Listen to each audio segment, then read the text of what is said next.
or you have amateur night, you know, karaoke or whatever at the mic, open mic night, the club will pay the little fee because having all those people in gives them customers and But this was just for your information. I don't think any of this is on the test, is it? Did you talk about that? I hate to say no. Well, I'll just say no. No, it's not. Thank you. But you should know these things, especially since a lot of because it makes a whole lot of sense. You'd be confused one way. Well, I had this case about copyright. So what happens with all these bands that just play songs? And if they record it, when you said do a cover, I thought you meant actually cover somebody's song, do their own version. Once it's been licensed, then there's a mandatory license. Other people get to record the song. Yeah, Enos. And I was just going to say, from information, because it happens a lot with YouTube.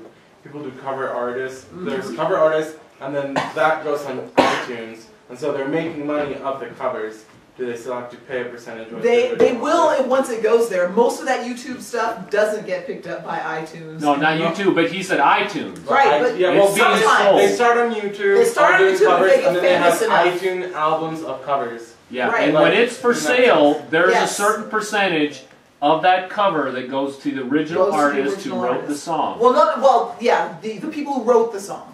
If I sit there and want to do Leonard Cohen's Hallelujah, I can sit there and sing Hallelujah, and I don't have to pay any of the other people who've ever sung it. The royalties only go to the composer, whoever owns the rights. And it's fun stuff. I mean, copyright is like, the IP stuff is the fun section in the class, but that's the mandatory licensing is what we're talking about. if you understand the 6 exclusive rights of copyright, understand what can be copyrighted, understand your exceptions to copyright, you're going to be okay on this. Anybody else taking the quiz? Yes. Some people are getting up. When you're done, just hand me the... Honey, make sure their names are on it so I can grade them and give them credit. Did we finish going through the things you looked over on the quiz? Well, yeah, and I've got these things here, so I think... unless you guys have other questions for me. Oh, let me just give you a couple of little clues. True, false. I know you're students, but I will tell you, I'm a law professor, right? So there are certain things that I'll just tell you. This is a little present from me to you. Absolutes are rarely the right answer. And when they are, you darn well better know it, right? So what's one absolute you've gotten in this class that we even talked about tonight? Do you guys remember? What has absolutely no First Amendment protection?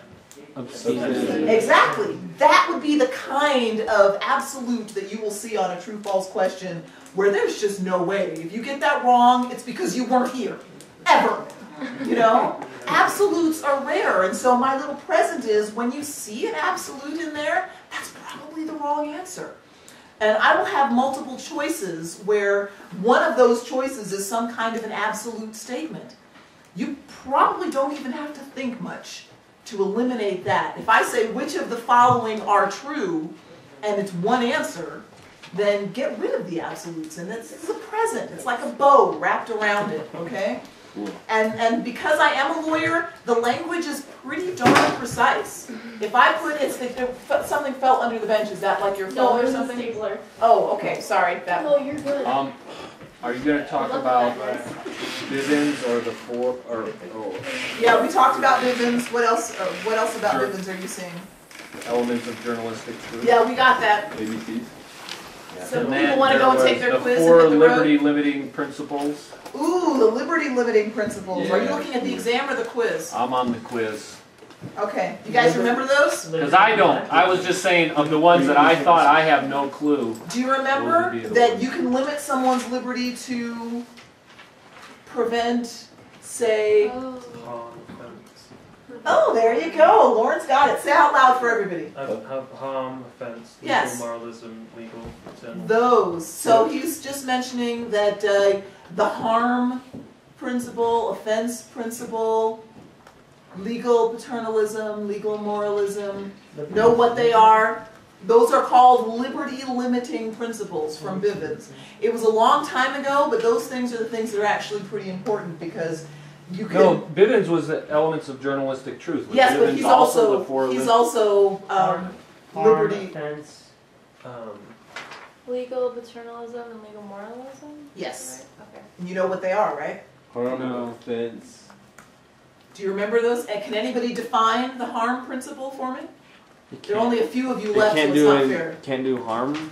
It's to when someone? it's well, the way that you think of these is it's justified to limit liberty in order to, the harm principle says prevent harm to others, which means I'm free unless I'm about to hurt you. And so we can have rules to stop me from hurting you. The offense principle says it's justified to limit liberty to prevent offending others. And the book talked about how these were more or less controversial, more or less common. The least controversial, the most widely accepted. Anybody remember that one? Harm. Harm, not paternalism, but harm and paternalism, but we'll talk about that one. You know what that one is? You know what the same root is. It's got that root, paternal. Exactly, where Wait, they... so how does that work in... the principle of legal paternalism is that they are saying that it's justified to limit somebody's liberty to protect? in order to protect them. So that pretty much is treating them like, oh, it did get opened, sorry. No, but I still got a ton left. It's Okay, great. that's his favorite soda. Did you take a quiz, Matt, or did you take it? Yeah, I did. It's tough. Thanks. All I right, would say thank you, above gentlemen. medium. Okay, well that just means, I guess, that Kathleen was more prepared than you were, Matt. Yes, So it's like a What was the patrol to last one? protect themselves from themselves, or To protect them. And it's not necessarily from themselves, it could be from others, but for example, when you tell your kids not to take candy from strangers, that's not protecting them from themselves, that's protecting them from the strangers. okay. And the paternalism, think of it in terms of parents. Why do we have rules? I mean, there are a lot of rules that we as well, those of us who are parents, I'm a parent, you all are probably not parents, a couple of you are, but Brandon's child is 2, and Janet's not here, and he's what, 6 months old. So. but you understand what we're talking about. Legal paternalism is you can limit liberty to protect the person. And then the last one is legal moralism, and that's you can limit someone's liberty in order to prevent immorality, to promote morals. And that one is probably the most controversial, up there with maybe the offense principle. But I would say that moralism ranks as most controversial because I think we might even be able to agree on what offends people before we could agree in the world on what's moral and what's not moral. And so those are fairly controversial, but those liberty-limiting principles exist. And you might see a question that says, if so-and-so wants to pass a law to do X, which liberty-limiting principle might support that or something? And I can't remember how else they show up. Usually you just have to name them. You guys remember media and the courts? We haven't covered that. But understand what judges can do to protect order in the courtroom and promote justice. Do you remember those things? There was like a list, wasn't there? There was a long list, but they basically have to do with protecting the witnesses or the jury from excessive sensational media. And there was a whole list in the book of things that included changing venue, changing your jury veneer, all of those kinds of things. That shows up. Sequester. Yes, sequestering the jury, sequestering the witnesses. You're done, Eric? Yeah. Okay, yeah, just give that to Yeah, him. I'll Thanks. just take that. Did you bring anything you need to take with you? Dishes, crock pot? Nope, just Oh, okay. my computer. Oh, Is, yeah. sequestering when you put them in a hotel? Yes. Near the court? The court can sequester the jury by putting them up in a hotel, So like isolating them from all outside contact, or anything up to that. The court can order that they not consume newspapers, not listen to the radio, not watch TV.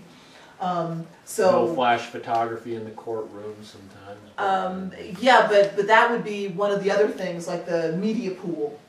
One of the things they do to control the media circus aspect is they'll say, okay, there are only 3 cameramen allowed, and on the first day of the trial it'll be you, you, and you, and the second day of the trial it'll be you, you, and you.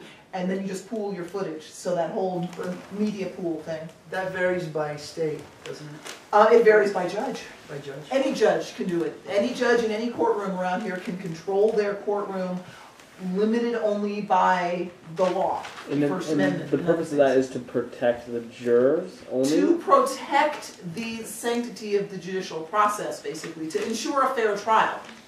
When the media get a hold of something, sometimes it's not possible to get a fair trial in that location. When Elizabeth Smart's case and Brian David Mitchell, his lawyers are still appealing. Well, did they finally, they were going to decide to appeal. I don't remember if they finally went through, but they were, one of their bases was that the judge would not change the venue. Wouldn't move the trial to another location, and they were arguing that there was no way he could get a fair trial in this jurisdiction because this is where she's from. There's no way. But you know what? It's like, I'm sorry, if you're talking about kidnapping and raping a 14-year-old girl, exactly where are you going to find a sympathetic audience? You know, it's not about the outrage over the crime, it's really about the facts and whether you did it. I'm one of these people where I absolutely believe the murderer should be punished. But that doesn't mean I'm going to convict you, because the government has to convince me that you're the murderer. And unless they do, I'm not going to want to punish you. I'm not randomly thinking, oh, somebody's been murdered, so somebody's got to pay, and it might as well be you, because I don't like the name Larson. You know? No, that's not the way that works. Some people are crazy like that, but that's what voir dire is for. That's another one of those things on the list. Voir dire, the French phrase for when you're basically questioning the jurors to see if they've been impacted by the effect of the media, or by the media.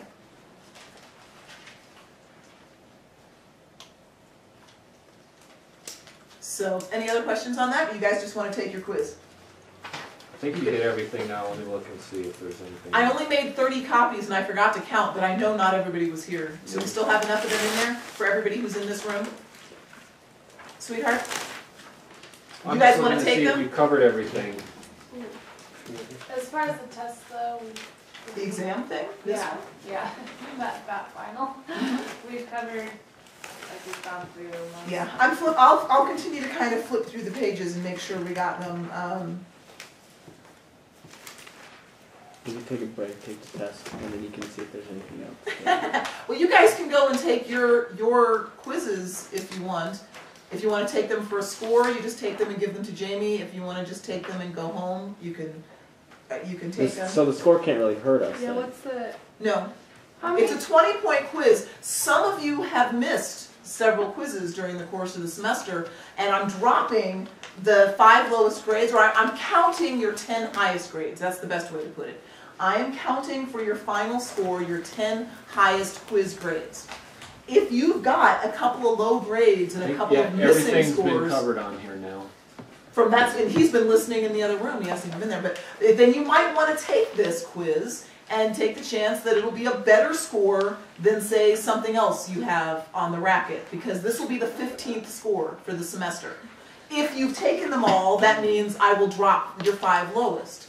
Some people have not taken them all and need this. But of course, the ones who need it the most probably weren't here. So we're not gonna have a quiz on advertising then? There is an There's advertising still quiz another one tomorrow. tomorrow? Yeah, Okay, but that so one, if you looked on Blackboard, well, actually, there are scores for all the, or there's a space for every grade, and there's nothing listed for the ones that haven't been taken and graded and entered yet. I missed the first day on intellectual property, so I've taken all of them. That was, we just went over everything in the The- book. Did you post your notes, well, sweetheart? in my mind, I don't know. The fair use, is that time shifting and space, is that all those? Yeah, things? those are Is in that- fair use. Those are But you in can ask fair him. use. You guys but want to go take fair your use quiz? I'll go is- make noise on the piano. Think of what Find the spot. the seller intended you to do. You get to listen to